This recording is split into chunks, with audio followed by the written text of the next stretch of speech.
नमस्कार, एक बार फिर से मैं आप सभी के सामने उपस्थित हूँ बेहद महत्वपूर्ण टॉपिक के साथ। और उत्तर प्रदेश की जितनी महिलाएं हैं उन सभी के लिए बहुत बड़ी खुशखबरी है। और खुशखबरी ये है कि अगर आप यूपी में हैं, यूपी की अगर कोई भी आप ज़मीन खरीद रही हैं, प्रॉपर्टी खरीद रही हैं, कोई भी घर खरीद रही हैं, तो अगर आप प्रॉपर्टी अब खरीदती हैं तो उसमें आपको 1% की छूट मिलेगी। सभी महिलाओं के लिए है। अभी तक भी छूट मिलती थी, लेकिन अब अगर कोई भी प्रॉपर्टी आप खरीदते हो जो कि 1 करोड़ की अगर उसमें रजिस्ट्री हो रही है तो 1% की उसमें आपको छूट दे दी जाएगी, जो कि काफ़ी अच्छा एक तरीके से सरकार ने प्रावधान किया है महिलाओं को सशक्त करने के लिए, ताकि महिलाएं सशक्त हों और उनको भी प्रॉपर्टी में हिस्सा मिल सके। ठीक है, तो चलिए इसी के बारे में अब थोड़ी सी हम लोग बातचीत कर लेते हैं कि आखिर ये क्या इसमें चीज़ें हैं, कैसे कैसे आपको करना होगा और इससे क्या लाभ होने वाला है। महिलाओं को 1 करोड़ की रजिस्ट्री पर 1% की छूट मिलेगी। योगी अफसरों से बोले संपत्ति बंटवारे पर 5,000 से ज्यादा स्टाम्प फीस ना ली जाए। और अगर संपत्ति का बंटवारा हो रहा है तो वहां पर 5,000 से ज्यादा आपको स्टैम्प फीस भी नहीं देनी पड़ेगी। ये सभी तक पहुंचा दीजिए, क्योंकि यूपी में कई बार इसको लेकर के धांधली होती है कि लोग आपसे 10,000, 25,000, 30,000 तक स्टैम्प फीस ले लेते हैं।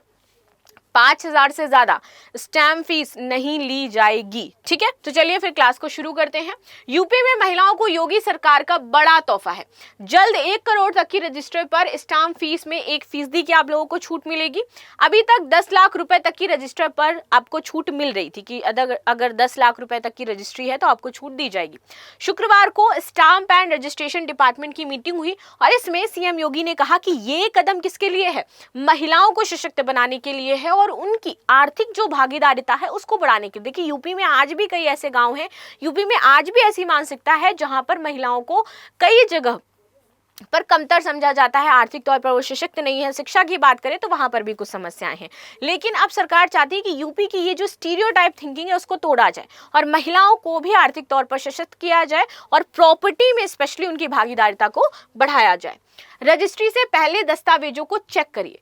योगी आदित्यनाथ का कहना है कि भाई सर्किट रेट तय करते हैं सबसे पहले, और उस समय हमें यह ध्यान रखना है कि जब भी आप सर्किट रेट तय करो तो उसमें कोई असमानता ना रहे। खासकर एक जैसी परिस्थितियों वाले स्थानों पर तो बिल्कुल भी सर्किट रेट अलग नहीं होना चाहिए। रेट निर्धारण में विकास, शहरी और इंफ्रास्ट्रक्चर डेवलपमेंट की जो गति है उसको आपको ध्यान में रखना है, ताकि आम जन में इसका सीधा लाभ बांटा जाए। मुख्यमंत्री ने रजिस्ट्री प्रक्रिया में पहले दस्तावेजों और भूमि स्वामी के वेरिफिकेशन के लिए इसको अनिवार्य बताया है कि भैया आपको वेरिफिकेशन करना है, अपना सारा वेरिफिकेशन करवा करके आओ, रजिस्ट्री प्रक्रिया को वेरीफाई करो एंड देन आगे चीजें होंगी। इसमें भूमि विवादों में कमी आएगी और उन्होंने रजिस्ट्री प्रक्रिया को सरल बनाने और तकनीकी माध्यमों का अधिकतम उपयोग करने पर बल दिया, ताकि समय और संसाधन की इसमें बचत हो सके। संपत्ति बंटवारे पर 5,000 से ज्यादा फीस ना हो। ये जरूर याद रखना है कि अगर किसी भी घर में संपत्ति का बंटवारा हो रहा है तो 5,000 से ज्यादा फीस नहीं ली जाएगी। अधिकारियों ने सीएम को बताया कि 2016-17 में 11,000 करोड़ रुपए के स्टैंप बिके हैं। 2016-17 में यूपी में 11,000 करोड़ के स्टैंप बिके, जबकि 24-25 में ये आंकड़ा 30,000 करोड़ पहुंच गया इन यूपी। एंड 2024-25 में 11.6% से अधिक का जो राजस्व है इससे आया है, सिर्फ और सिर्फ स्टैम्प जो बिकते हैं यूपी में उससे।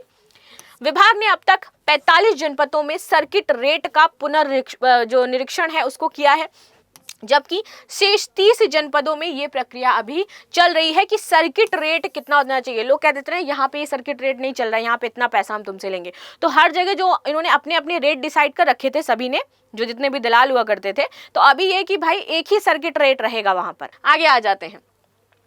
मुख्यमंत्री ने रजिस्ट्री कार्यालयों में सीसीटीवी कैमरे को एक्टिव रखने के भी निर्देश दिए कि जब भी रजिस्ट्री हो रही है camera should be active. There is no any lack, there is no any like आप जो करप्शन करते हो, there should be no any corruption during the registry. आपको ये कैमरे एक्टिव रखने हैं। क्या लोग थे, क्या प्रोसेस हुआ है, दैट्स इट, सब कुछ फेयर होना चाहिए। ये भी कहा कि पैतृक अचल संपत्ति में बंटवारे पर 5,000 से ज्यादा स्टैम्प फीस नहीं ली जाएगी किसी से भी। साथ ही रजिस्ट्रेशन फीस भी अधिकतम 5,000 रुपए तक ही होगी।